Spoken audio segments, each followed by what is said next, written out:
యేసుక్రీస్తు ప్రభు కింద పడ్డాయి కదా, కింద పడ్డ అంటే కింద పడ్డాయో మిగిలిపోయినాయో నాకు తెలియదు, మిగిలిపోయిన వాటి దాన్ని అన్నిటిని ఏం చేయమన్నాడు, ఎత్తుమన్నాడు కదా. అవన్నీ మిగిలినాయి, అన్నీ ఎత్తుతే ఎన్ని మిగిలినాయి? ప్రభు ఎందుకు అట్లా ఎత్తుమన్నాడు అవి అన్నది నాకు తినే ఒక క్వశ్చన్ ఉండే. ఏమని, ఎందుకు అవన్నీ ఎత్తుమన్నాడు అన్నది మీకేమైనా ఆలోచన వచ్చిందా? ఎందుకు ఎత్తుమన్నాడు అట్లా? యాక్చువల్గా ఆ సీన్ ఏంటంటే అందరు తిని తృప్తి పొందిన తర్వాత ఎత్తుమన్నాడు, మిగిలినవి అన్నీ ఎత్తుమన్నాడు. ఓకేనా? అంటే నేను ఎందుకు చెప్తా ఉన్నానంటే, యేసుక్రీస్తు ప్రభు ఏదైనా వాళ్ళతోటి చేపియడానికి కారణం ఏంటంటే అది జ్ఞాపకం ఉంటుంది. లేకపోతే వీళ్ళు ఏం చేస్తుండే, మర్చిపోతాడు. నిజంగానే మర్చిపోయినారు. యేసుక్రీస్తు ప్రభు ఒక దగ్గర వీళ్ళకి పరిసయ్యుల పులిసిన పిండిని గురించి చెప్తాడు. పరిసయ్యుల పులిసిన పిండిని గురించి మీరు జాగ్రత్తగా, అంటే వాళ్ళ డాక్టరీన్, వాళ్ళ ఉపవాసాలు ఉండే విధానము, దశభాగాలు ఇచ్చే విధానము పెద్దగా కనిపిస్తాయి, కానీ అందులో ఆత్మీయత లేదు. వాళ్ళ పులిసిన పిండిని గురించి జాగ్రత్తగా ఉండండి అంటాడు. వీళ్ళేమనుకుంటారో తెలుసా, ఓహో మనం రొట్టెలు తెలియదు కదా, అందుకని ప్రభు ఇట్లా మాట్లాడుతుండు అని అనుకుంటారు వీళ్ళు మనసులా. ప్రభు ఏమంటాడు, పరిసయ్యుల పులిసిన పిండిని గురించి మాట్లాడతాడు. వీళ్ళేమనుకుంటారు, రొట్టెలు తెలియ కదా, మనం రొట్టెలు దేనికి మర్చిపోయినాము, అందు గురించి ప్రభు మనల్ని ఇట్లా అంటుండు అంటే అప్పుడు ప్రభు వాళ్ళ జ్ఞాపకం చేస్తాడు. ఏం జ్ఞాపకం చేస్తాడో తెలుసా?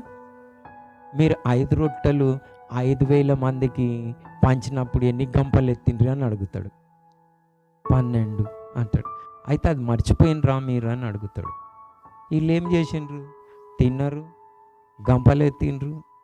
కానీ ఏమైంది, యాక్చువల్గా ఎందుకు ఎత్తిపించిండు అంటే వాళ్ళ జ్ఞాపకం ఉండాలని. అలాగే ఎప్పుడే కానీ ఫుడ్ని గురించి మీరు చింతించొద్దని. నేను చేసే పనులు చేస్తా, అయినా కానీ వీరు ఏం చేస్తున్నారు. సో నాకు ఎంకరేజ్మెంట్ వచ్చింది.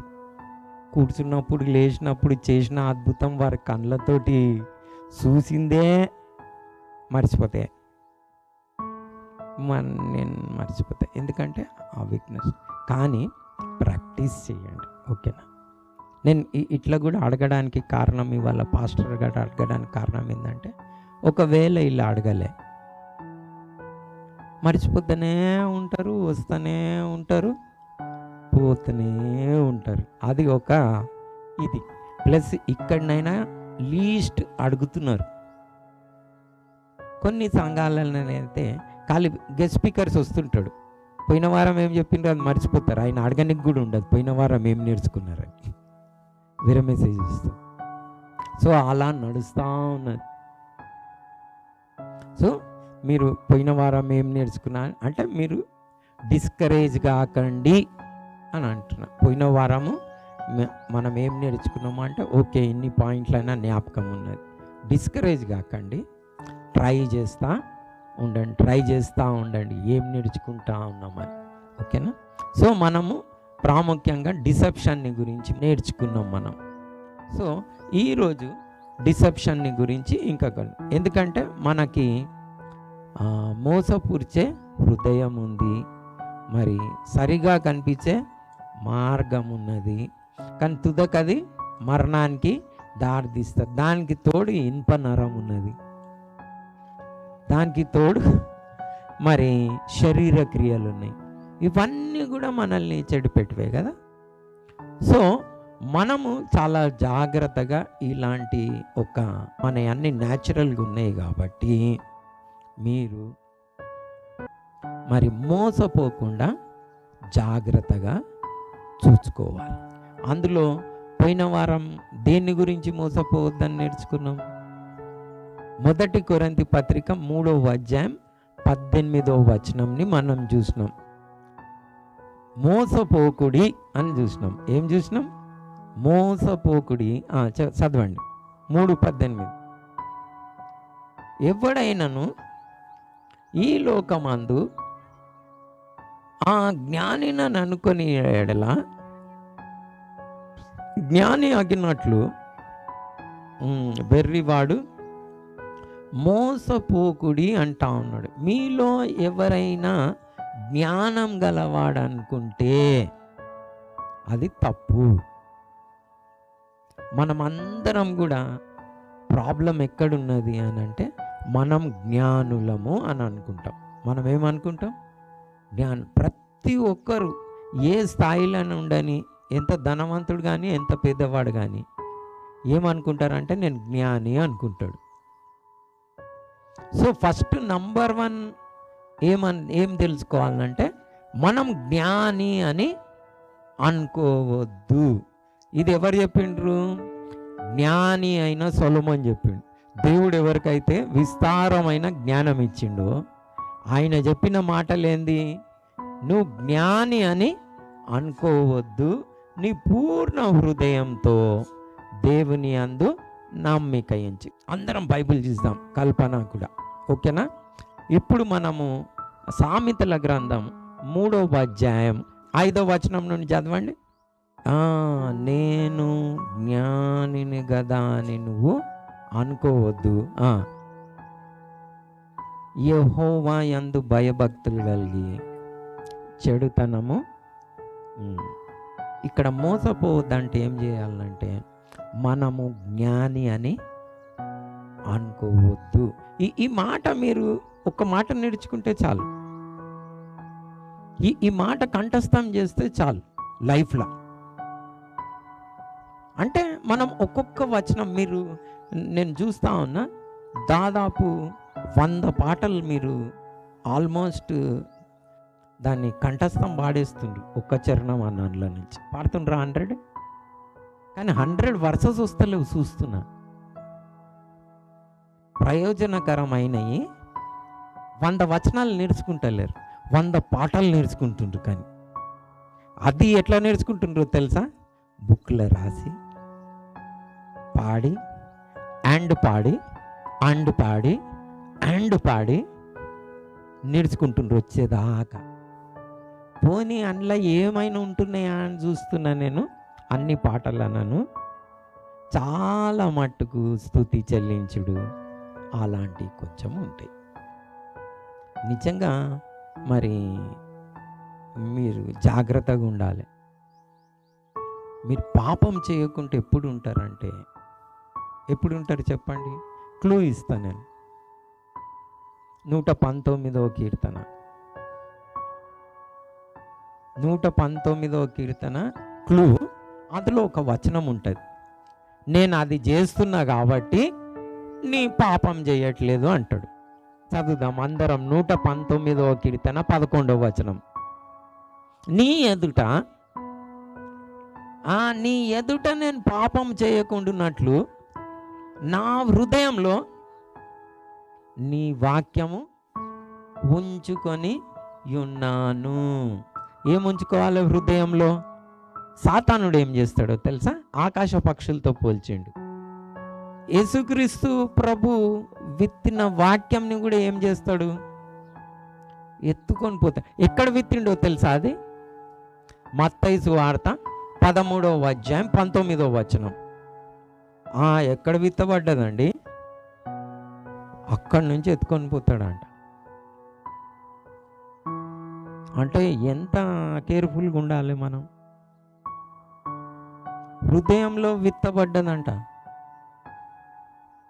నువ్వు గ్రహించకపోతే అంటే ఏదో తొవ్వ పక్కన పడ్డది కాదు. అంటే జ్ఞాపకం ఉంచుకోవడము ఇది సులభమైన పని కాదు అని చెప్తున్నా. కాబట్టి మీరు దాన్ని ప్రాక్టీస్ చేయాలి, కాపాడుకోవాలి. కాబట్టి ఈ వాక్యంని దేని మీద ఇంట్రెస్ట్ ఉంటే దాని మీద. నేను యవనస్తులకి, మెయిన్ యవనస్తులకి, ఒకరికి డాక్టర్ దగ్గరికి తీసుకుపోతారు. ఒక అబ్బాయిని డాక్టర్ దగ్గర తీసుకుపోయా అండి, డాక్టర్ గారు మా అబ్బాయికి ఏం జ్ఞాపకం ఉంటలేవండి, ఫెయిల్ అయిపోతున్నాడు అని డాక్టర్ దగ్గర, సైకాలజిస్ట్ దగ్గరికి తీసుకుపోతారు. ఏమని? జ్ఞాపకం ఉంటలేవంట. అందు గురించి డాక్టర్ దగ్గర తీసుకొస్తాడు. నిజంగానే జ్ఞాపకం ఉంటలేదా, ఈయన ప్రాబ్లం ఏంటి అని టెస్ట్ చేస్తాడు. టెస్ట్ చేస్తే అన్న అడుగుతాడు, అరే పలానా సినిమాలో హీరో ఎవట్రా అంటే అని పేరు చెప్తాడు. ఇంకొక సినిమాలో వాన్ హీరో పేరు అడిగితే ఏం చేస్తాడు, ఆన్ పేరు చెప్తాడు. అమ్మ ఈయన జ్ఞాపకం ప్రాబ్లం కాదు, ఇంట్రెస్ట్ ప్రాబ్లం అంటాడు. ఈయనకేం ప్రాబ్లం? మనది కూడా ఏం ప్రాబ్లం? జర గట్టి చెప్పండి. పాటలు జ్ఞాపకం ఉంటున్నాయి కదా, వచనాలు ఎందుకు ఉంటలేవు? ఇంట్రెస్ట్ లేదు, కాన్సన్ట్రేషన్, ఇంట్రెస్ట్. పాట కూడా ఏం ఫస్ట్ టైం రాదు. నిజంగా వాక్యం నేర్చుకున్న దానికంటే చాలా కష్టం పాట. నేను చూస్తున్నా ఒక్క పాటని 15, 20, 30 సార్లు వింటున్నారు. వన్ సాంగ్ 30 టైమ్స్ ఒక వచనంని చదువుతుండ్రా నాకు చెప్పండి, రాదా? కానీ 30 టైమ్స్ చదువుతలేరు. ఎందుకు? దేని మీద ఇంట్రెస్ట్ ఉన్నది? ఆ పాట పాడాలి, ఆ ట్యూన్ రావాలంటే ఇంట్రెస్ట్ ఉంటున్నది. ఆ వాక్యం నేర్చుకోవాలని ఇంట్రెస్ట్ లేదు. సో నేను జర స్తుతిని గురించి ఏమైనా చెప్తే మీరు బాధపడకండి, ఓకేనా? ఎందుకు? ఏది రావాలి? వాక్యం రావాలి, వాక్యం రావాలి. వాక్యంని మన హృదయంలో దాచిపెట్టుకుంటే ఏమవుతుంది? మనం పాపం చేయకుండా ఉంటాము. వాక్యం ఉండాలి నిజంగా. మరి నేను ఎందుకు ఈ వాక్యంని పెట్టుకోవాలి, అలా ప్రాక్టీస్ చేయాలి అని అంటే, మాకు ఎన్నో శోధనలు వస్తాయి. మనకు రైట్గా కనిపించేది మోసకరమైన హృదయం ఉన్నది. మనం తెలివిగలవారం అనుకుంటాం, జ్ఞానులం అనుకుంటాం, ఎన్నో డిసిషన్స్ తీసుకుంటాం, అన్నీ రాంగ్ అయిపోతాయి. ఏ డిసిషన్ మిగులుతుంది? దేవుడి వాక్యం చెప్పేది ఒక్కటే కరెక్ట్, మిగిలిన డిసిషన్స్ అన్నీ రాంగ్, మిగిలిన డిసిషన్. సో దేవుని వాక్యంని మనం చదవాలి, దాన్ని నేర్చుకోవాలి. నంబర్ 1, మనం మోసపోవద్దంటే ఏం చేయాలి? మనం జ్ఞాని అని అనుకోకూడదు. ఒక వచనం నేర్చుకున్నాను, ఇవాళ యూత్ మీటింగ్ పోయి ఏం చేసిండ్రు అని అడిగిండ్రు అనుకో, నేను జ్ఞానిని అని అనుకోవద్దు, నాకు ఆశీర్వాదం రాదు కదా.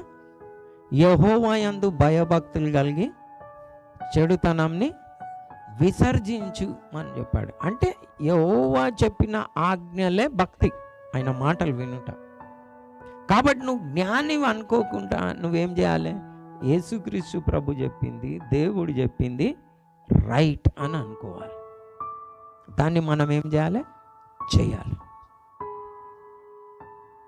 సో నేను మీకు ఒక ఇన్సిడెంట్ చెప్తా, నిజంగానే జరిగింది. ఇది మీతోటి ఆల్రెడీ కూడా పంచుకుని ఉండొచ్చు, ఇంకొకసారి చెప్తా. యవనస్తులైన వారికి ఇది ప్రాముఖ్యంగా, ఓకేనా? దీన్ని నేను ఆ ఇన్సిడెంట్, ఆ కథ, ఆ వాక్యం జ్ఞాపకం పెట్టుకున్నందుకు, అలా చేస్తున్నందుకు, ప్రాక్టీస్ చేస్తున్నందుకు నాకేమైందంటే ఎన్నో శోధనల నుంచి నేను విడిపించబడ్డా. నిజంగా నాకు చిన్నగా ఉన్నప్పటి నుంచి మరి శాంసన్, సొలొమోన్ స్టోరీ చెప్పిండ్రు. శాంసన్ది నా పేరుదే స్టోరీ. ఏంది? బాబు కొంచెం జాగ్రత్తగా ఉండాలి, లేకపోతే గుండు కొట్టేస్తారని. ఏం స్టోరీ చెప్పిండ్రు? జాగ్రత్తగా ఉండాలి, గుండు కొట్టేస్తారని చెప్పిండ్రు. సో నేనేం చేస్తుంటే, నేను దేవదూతని కాదు. నేను ఎవరిని కాదు? దేవదూతని కాదు. అంటే ఏమైనా మంచి స్వభావం ఉందా? నో.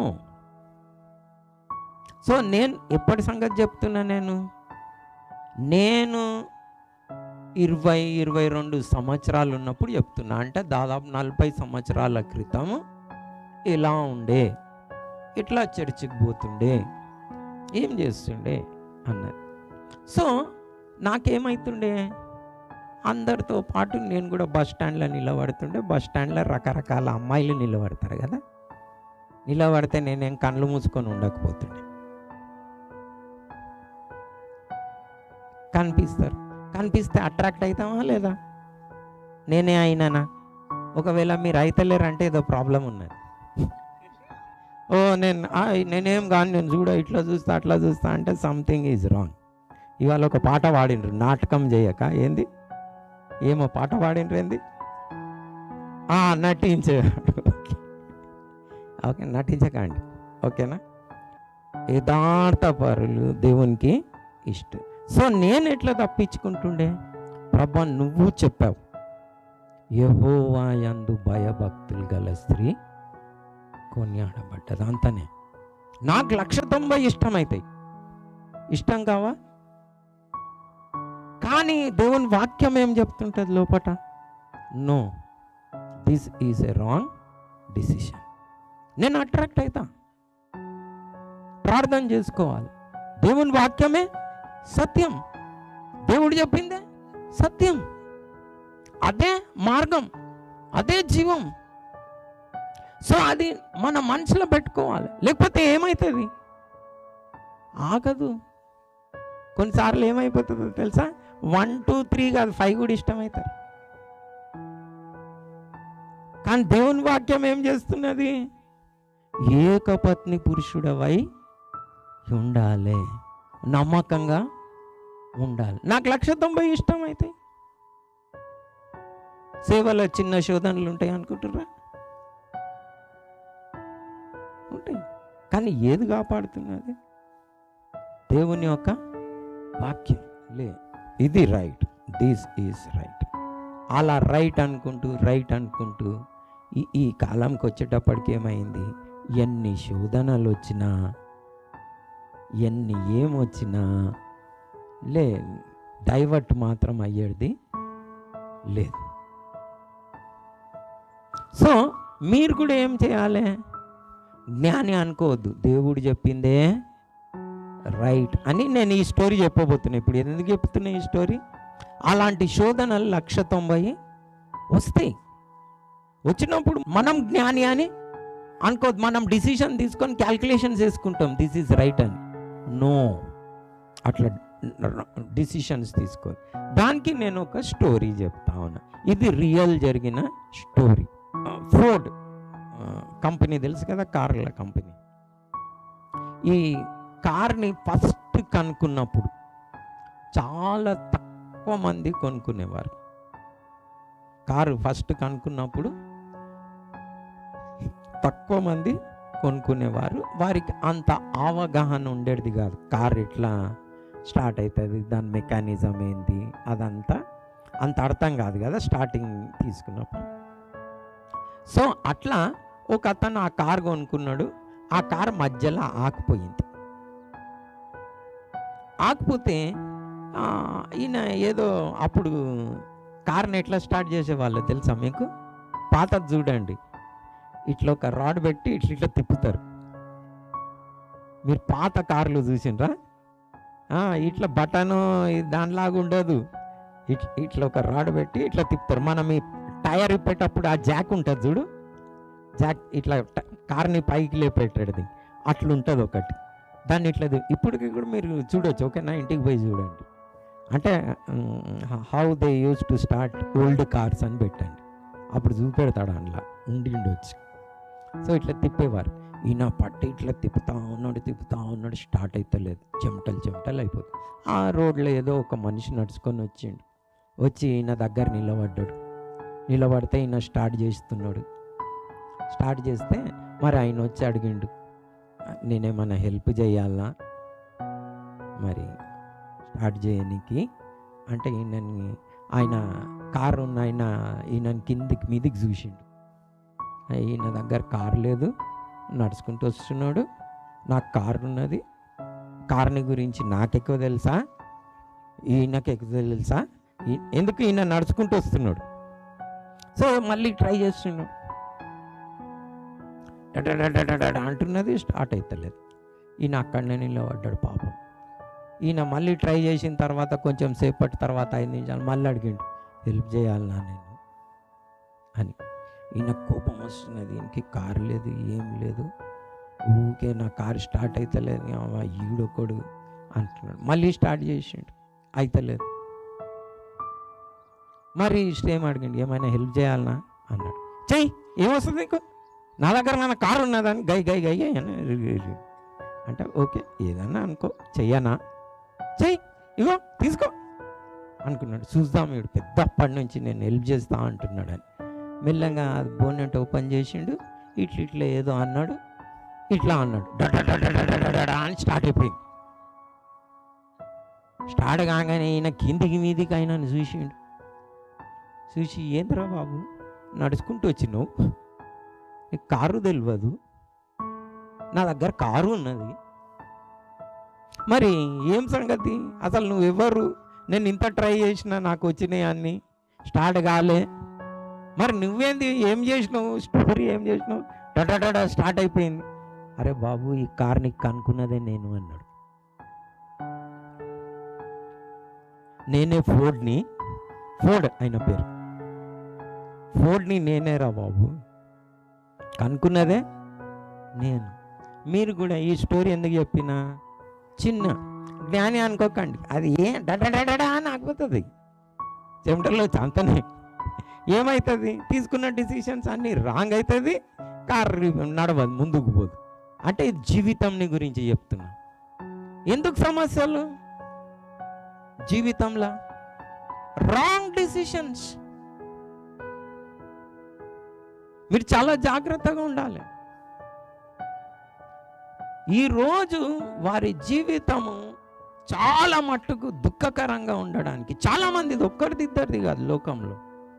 దానికి కారణం ఏంటంటే, మానవులు అనుకున్నారు నేను తీసుకున్న డిసిషన్ రైట్ డిసిషన్, నేను జ్ఞానిని, నేను చెకప్ చేస్తున్నా, నాకు తెలుసు. ప్లస్ యవనస్తులకి ఇందులో ఏముంటుందంటే, మమ్మీ నీకేం తెలుసు, ఓల్డ్ జనరేషన్, ఇప్పుడు న్యూ జనరేషన్ మాది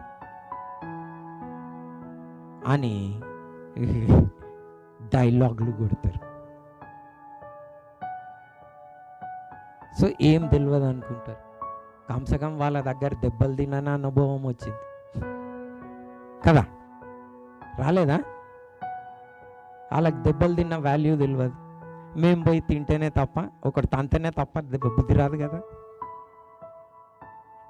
కదా. సో అట్లా అనుకోకండి. మీ మమ్మీ డాడీ దగ్గర అనుభవం ఉంది, ఆమెన్. పాపం వాళ్ళు ఎన్నో దెబ్బలు తిని నేర్చుకున్నారు. మీరు అలాంటి దెబ్బలు తినొద్దని గూజాడుకుంటారు. ఏం చేస్తారు శ్రావణ్, నేను నిన్న అంట చూడు, నేను తెచ్చేస్తాను, వద్దురా బాబు, నాకు తెలుసు, నేను దెబ్బలు తిన్న కేసు, నాకు పైసా వాల్యూ తెలుసు. మా డాడీ నేను 18 సంవత్సరాలు ఉన్నప్పుడు, నేను ఇంకా పని కూడా లేదు, మా డాడీ చనిపోయాడు. మా డాడీ భయభక్తులు గల వ్యక్తి ఉండే. మరి నాకు ఒక్కొక్క నయా పైసా వాల్యూ తెలుసు. అందు గురించి బబ్లు కూడా అవి వంట, వద్దు బబ్లు, జర పెట్టుకో, జర శాంతించు శాంతించు శాంతించు అండ్ శాంతించు అని చెప్తా ఉన్నా. అయినా కానీ పాస్టర్ గారు ఇవాళ చెప్పింది చూడు, ఆ నెల నేను చెప్తా ఉన్నా, అట్లనే పెడతా అంటాడు. మరి మీరందరు కూడా ప్రార్థన చేయండి, మీ అందరి కొరకు కూడా చేయండి, ఓకేనా? అంటే వాల్యూ తెలుసు, ఒక అనుభవం ఉన్నది, మీ జీవితం పాడైపోతుందని వ్యర్థం చేసుకోకండి. మీ మమ్మీ డాడీ కూడా ఏదైనా చెప్తే వినండి. ఎన్నో దెబ్బలు తిన్నారు లైఫ్లో. దెబ్బలు తిన్న వారికి ఏమొచ్చింది, బుద్ధి వచ్చింది. ఇప్పుడు వాళ్ళు ఏమనుకుంటున్నారు, అరే మా పిల్లలకి ఇట్లా కావద్దు. సో అందరికంటే ఎక్కువ మాట మనం ఎవరు తినాలి, దేవుని తినాలి. ఎందుకు? దేవునికి తెలుసు ఏ వైర్ కనెక్ట్ చేస్తే నీ ఇంజన్ స్టార్ట్ అవుతుందో, ఎక్కడ నువ్వు ఏది కోల్పోయినావో, ఎక్కడ రాంగ్ అయిందో దేవునికి తెలుసు. కాబట్టి దేవుడు ఏమంటున్నాడు, నీకు ఇంజన్ బాగుండాలి, నీ జీవితంలో కరెక్ట్గా నడవాలంటే నువ్వేం చేయి, నువ్వు జ్ఞాని అని అనుకోకు. నువ్వు జ్ఞాని అని అనుకోకు. నా యందు భయభక్తులు కలిగి ఏం చేయి, చెడుతనం, నేను వద్దన్నది చెయ్యకు. అదే భక్తి.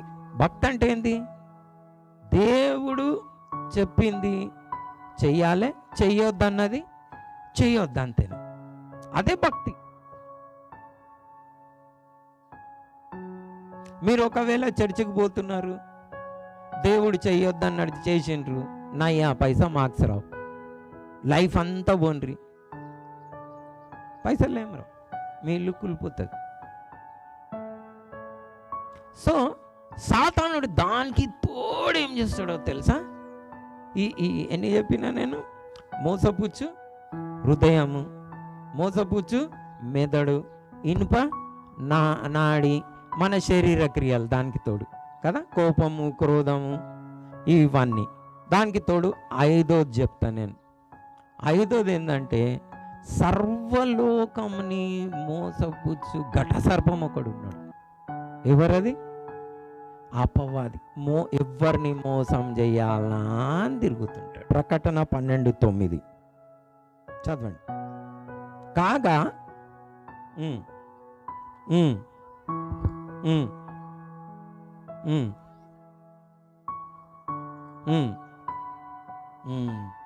చాలు. ఈ సాతానుడు ఏం చేస్తాడు? సర్వలోకంని ఏం చేస్తున్నాడు? మోసం చేస్తా ఉన్నాడు. ప్లస్ మనకేం చెప్పబడ్డది? మామూలుగా తిరుగుతుండ అనుకుంటుంటా సాతానుడు? నో. మనకు మొదటి పేతురు పత్రిక 5వ అధ్యాయము, మీ విరోధి అయిన అపవాది ఎవరిని మింగుదునా అని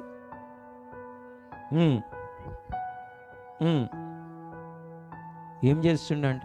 ఎవరు దొరుకుతారు ఈడ డిండిలా అని తిరుగుతున్నాడు. ప్లస్ మీకేం చేస్తాడు ఆ సాతానుడు తెలుసా? ఆ దేవుడు చెప్పిండు ఆ పండు తినొద్దని. కాదు, దేవుడికి నువ్వు పండు తింటే నీ కళ్ళు తెరవబడతాయని తెలుసు, తినాలే, మీరు దేవుళ్ళు అయిపోతారు అని చెప్తాడు సాతానుడు.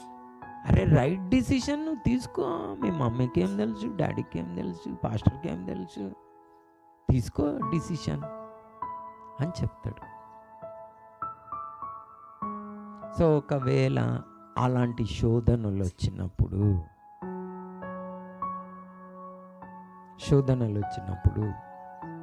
మీరేం చేయాలి? నీ వాక్యమే సత్యం, నీ వాక్యమే.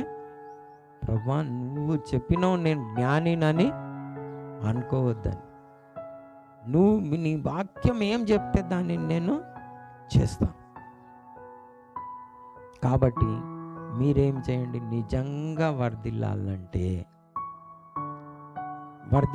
ఏం చేయాలి? ఒకటి, ఇప్పుడు ఆశీర్వాదంని గురించి నేను ఇవాళ కూడా ఒకటి పంచుకున్నా కదా, దేవుని చిత్తం అయితే వచ్చే వారం కూడా పంచుకుంటా ఒకటి, ఓకేనా?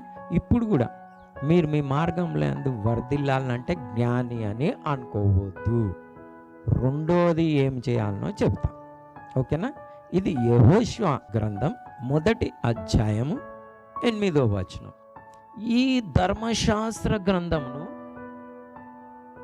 నువ్వు బోధింపక తప్పిపోకూడదు, దానిలో వ్రాయబడిన వాటన్నిటి ప్రకారము చేయుటకు నీవు జాగ్రత్త పడినట్లు దివారాత్రములు దాన్ని ధ్యానించిన ఎడల నీ మార్గమును వర్ధిల్ల చేసుకొని చక్కగా ప్రవర్తించదు.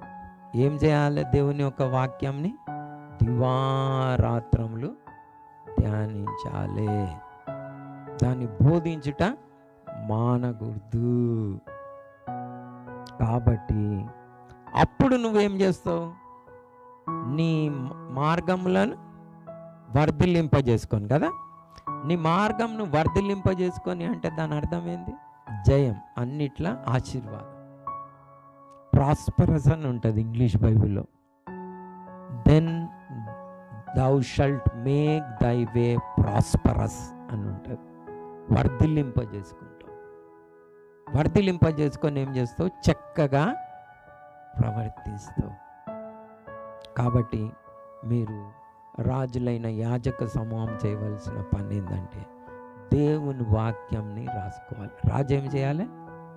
దేవుని వాక్యంని రాసుకోవాలి. ఎక్కడుంది ఇది? దేవుని యొక్క వాక్యంని రాసుకోవాలి, ధర్మశాస్త్రంని రాసుకోవాలని ఉన్నది కంపల్సరీ.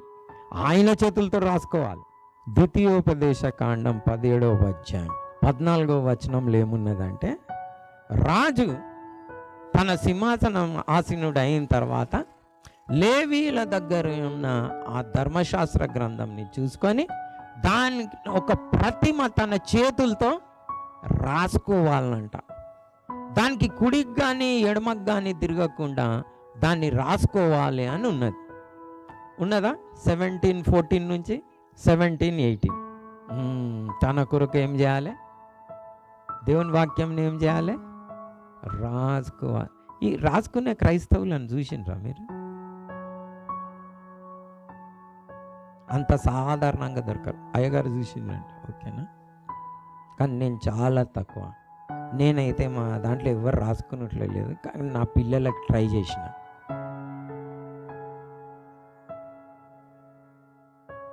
అంత సాధారణంగా చేయరు, కానీ పాటల్ని రాసుకుంటారు.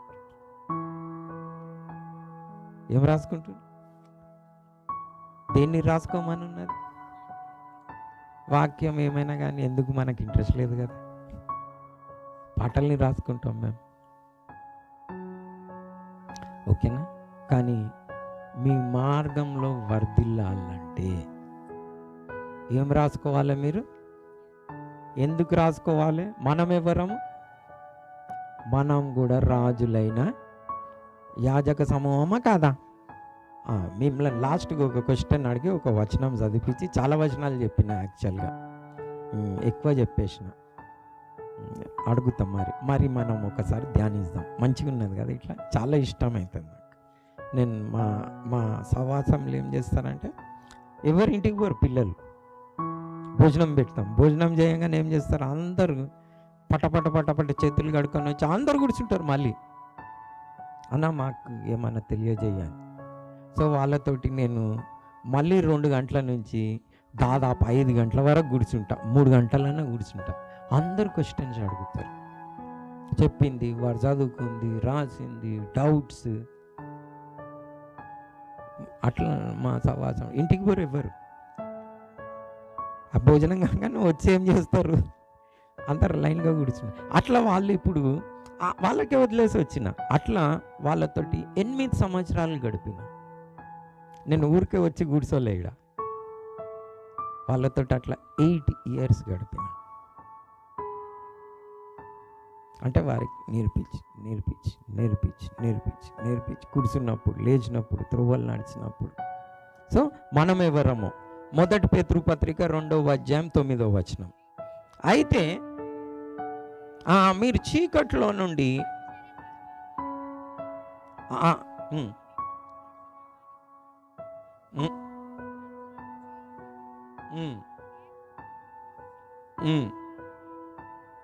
మీరు రాజులైన యాజక సమూహం. మనం ఎవరమంటే రాజులైన. రాజు ఏం చేయాలి? రాసుకోవాలి. యాజకుడు అంటే ఎవరు అమ్మా? దేవుని సేవకుడు. యాజకుడు అంటే ఎవరు? దేవుని సేవకుడు. ఓకే, ఎవరంట అది? ఓకే, అరే మనమేనా? అందరా? అట్లనే ఉందా? అట్లనే ఉంది కదా. ఈ పాస్టర్ కన్నా బైబిల్ తెలియదు అనుకో, ఆ పాస్టర్ని ఏం నానాలి? సో మనమే అనుకోవాలి. అది ఎవరిని అనుకోవాలి? దేవుని వాక్యం అయితే సెలవిస్తుంది కదా. మీరెవరు? యాజక సమూహం. రాజులైన యాజక సమూహం మనమంతా.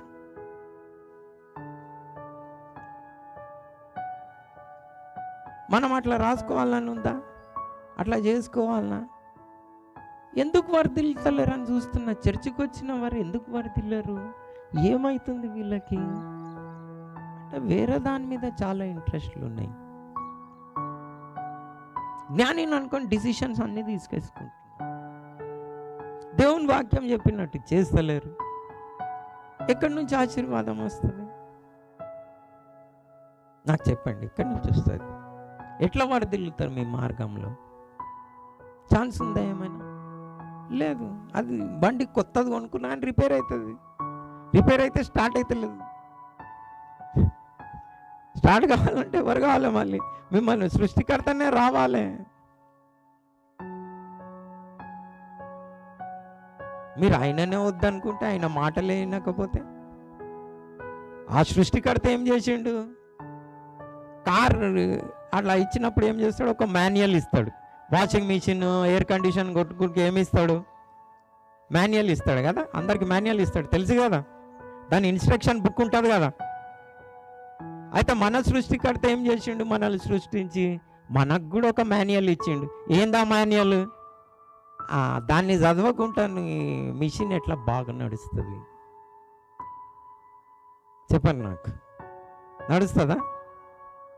ఆగిపోతుంది. ఎట్లా స్విచ్ చేయాలి, ఎట్లా ఆన్ చేయాలి, ఎట్లా క్లోజ్ చేయాలి, టైమింగ్ ఎట్లా సెట్ చేయాలి, వాషింగ్ మిషన్లో చూడాలి కదా. అలా లేకుండా ఎట్లా నడుస్తుంది వాషింగ్ మిషన్? కొత్తదే, నడవదు. ఎందుకు? ఒక బటన్ తేవాడి ఇంకొక బటన్ ఎత్తేసి కంపెనీ అన్నీ తిడతాం. ఏమని? ఏం వాషింగ్ మిషన్ ఇచ్చినావయ్యా నువ్వు అంటే ఆయన అంటాడు, సరే అమ్మా వస్తా అని, మాన్యువల్ దీన్ని చదివినరా అని ఇట్లా అంటాడా, డడా అని స్టార్ట్ అవుతుంది కదా. అరే గింతనేనా అనుకుంటాం మనం. అంతనే. చదివితే ఈజీ, చదవకపోతే రాదు. సో మనం ఏం రోజుకున్నాం ఈరోజు?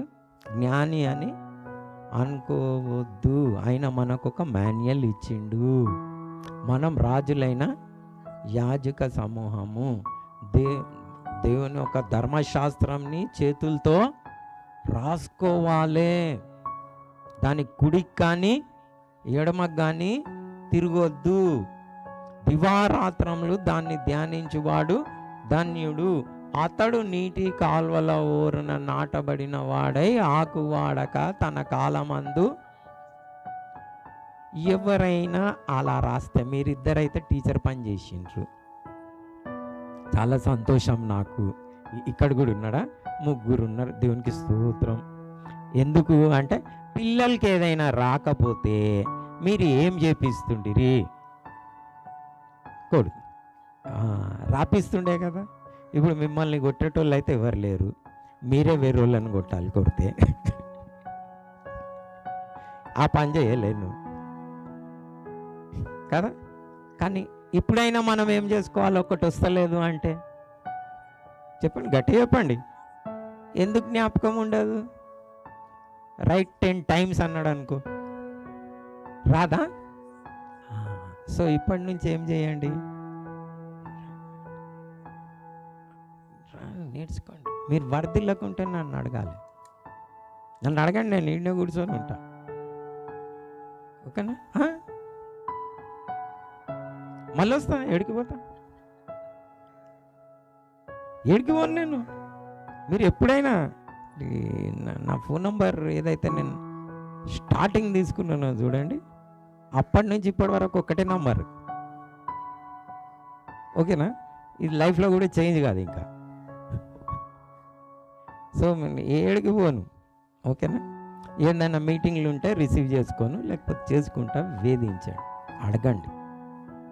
ఎందుకు నేను ఇంత ఖచ్చితంగా చెప్తున్నా? నేను దానికి సాక్షిని. నేను అలా చేసుకున్నా. ఎందుకు ఇది ఎప్పుడు వెంట పెట్టుకొని తిరుగుతా? ఏదున్నా రాసుకుంటా. ఇంట్లో నేను మీతో మాట్లాడుతుంటా కానీ ఇలా రాసుకుంటా. దేవుడు మాట్లాడేది వాక్యం అంటే, ముందుగాల నా దగ్గర ఇంత పెద్ద బైబిల్ ఉంటుండే, దాన్ని మొయ్యలేక ఆ తెలుగులా, ఇంగ్లీష్లా, ఇంకా వేరే ట్రాన్స్లేషన్లా దాన్ని చదవలేక, ఇందులో మరి నేను ఇది ఎందుకు తీసుకున్నా అంటే, దాదాపు ఒక్క వచనంని నాకు అర్థం కాకపోతే 20 ట్రాన్స్లేషన్స్ చదువుతా. ఎన్ని? 20 ట్రాన్స్లేషన్స్ చదువుతా. దాని అర్థం ఇదా, ఓహో ఈయన ఎట్లా తర్జుమా చేసిండు, ఎలా అయ్యింది, మరి దీని మీద వ్యాఖ్యానం ఏం చేసిండ్రు, ఇంతమంది దేవుని సేవకులు ఏం చెప్పిండ్రు, ఓ దీని మీనింగ్ ఇదా అని చూస్తే వస్తుంది కదా, లేకపోతే అలా వచ్చేసింది అనుకుంటుండ్రా?